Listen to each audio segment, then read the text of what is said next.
Bonjour à tous, on est aujourd'hui le 2 juillet 2026 et aujourd'hui on va parler de l'action Reddit avec le ticker RDDT qui est une action incroyable qui vient de break. J'attendais ce moment depuis assez longtemps et en fait hier on l'a eu, on a une sorte de rotation sur les marchés, on a vu Meta qui a pris 10%, Reddit qui a pris aussi 10% et là on a l'impression qu'il y a une rotation des softwares qui avait vraiment été malmenée durant les derniers mois, notamment Oracle, Adobe, etc.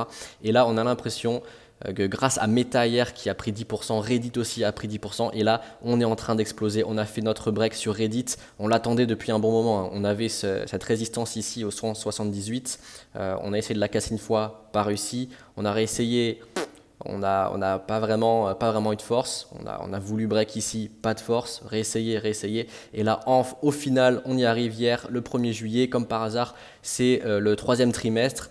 Et en fait, les gros portefeuilles ont fait leur rebalancement. Et peut-être que ce trimestre, ce sera le secteur software qui aura le vent en poupe. Donc tout ce qui est Meta, tout ce qui est CRM, Salesforce, tout ce qui est Oracle, tout ce qui est Adobe, tout ce qui est Reddit, c'est peut-être des actions qui vont exploser dans les prochains mois. Honnêtement, j'ai aucune action software mis à part Reddit parce que Reddit c'est l'action que je privilégie. J'ai investi environ 17 000 dollars sur l'action avec un point d'entrée au 166.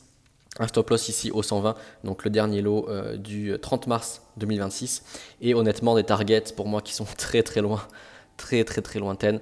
Je vendrai à 400 dollars, grand minimum. Peut-être, allez, 350, 400 dollars, ce serait mes premières targets où je commencerai à décharger un tout petit peu.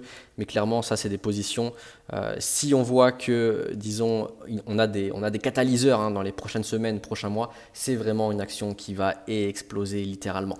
Donc, moi, clairement, j'aimerais vraiment ce scénario, c'est qu'on revienne retester ce support, cette résistance qui est maintenant devenue support des 178. J'aimerais qu'on vienne retester et en fait qu'on ait une réaction, quoi. Clairement, qu'on voit de la force, on voit que les acheteurs se montrent présents, boum, avec une grosse bougie verte comme ça. Et là, ça serait vraiment le moment parfait ici vers les 180, 190 pour recharger un maximum, être très très lourd sur ce genre de position et foutre hop, son stop loss.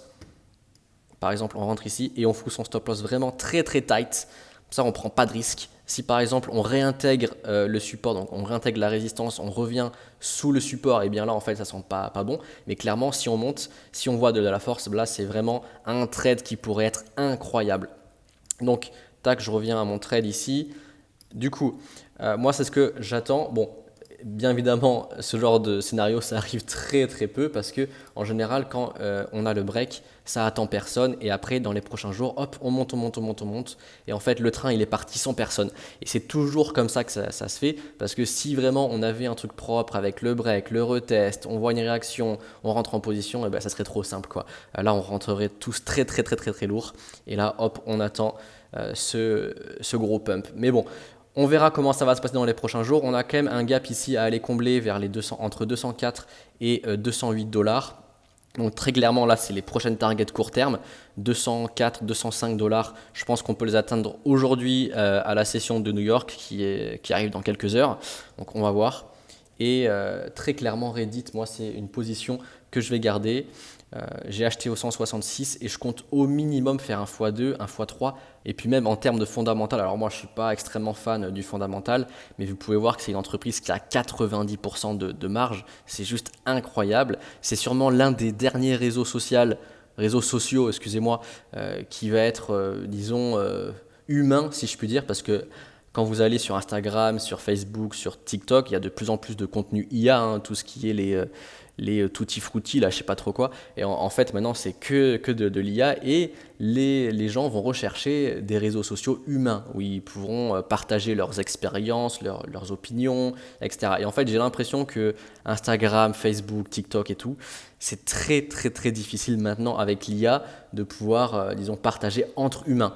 C'est la raison pour laquelle je pense que Reddit va être un super réseau social, réseaux sociaux, je sais pas, qui va exploser dans les prochaines années. D'autant plus que c'est un très bon business, c'est une machine à imprimer, des marges incroyables. Donc très clairement Reddit, si vous n'êtes pas investi dessus, bon, là c'est peut-être pas le bon moment parce on est aux alentours de 200 dollars. Si on arrive à avoir un pullback avec un retest sur ce support au 179 et qu'on voit qu'on a une réaction positive, donc que les acheteurs rentrent en position et on voit de la force, clairement, on voit du momentum, des grosses bougies vertes avec de la force, bah là, ça sera clairement le bon moment. Bon, si vous y croyez au long terme, d'ici 5, 6, 7 ans, eh bien 200 $, ça peut être un bon point d'entrée si je peux dire, mais si vous êtes trader et que vous voulez garder uniquement cette position quelques mois, c'est peut-être pas forcément le bon moment quoi. Donc voilà, c'était tout pour Reddit. Clairement, je pense que c'est une action qui a un gros potentiel, ce qu'on appelle un pari asymétrique, parce que hop, vous investissez ici, si vous faites stop loss, bon bah vous perdez peut-être, on va voir, hop, je vais vous montrer ça, vous perdez environ 25%. Bon, ça fait mal, mais c'est pas non plus très grave. Mais si vous arrivez à 200, 300, 400 $, eh bien, vous gagnez énormément, au minimum 100%. Donc, vous risquez 1 pour faire 4. C'est ce qu'on appelle des paris asymétriques, où si on perd peu, mais si on gagne énormément. Et moi, ce genre d'action, c'est vraiment ces actions que j'adore. Reddit, ASTS, Rocket Lab, c'est vraiment des paris asymétriques. Et moi, je suis friand de toutes ces actions parce que je sais que si je perds, je ne perdrai pas énormément, mais si je gagne, bah, mon portefeuille peut faire un x2 ou un x3. Et ça, c'est génial. Voilà. Bon, c'était tout pour aujourd'hui. On se retrouve très prochaine vidéo. Allez, ciao ciao.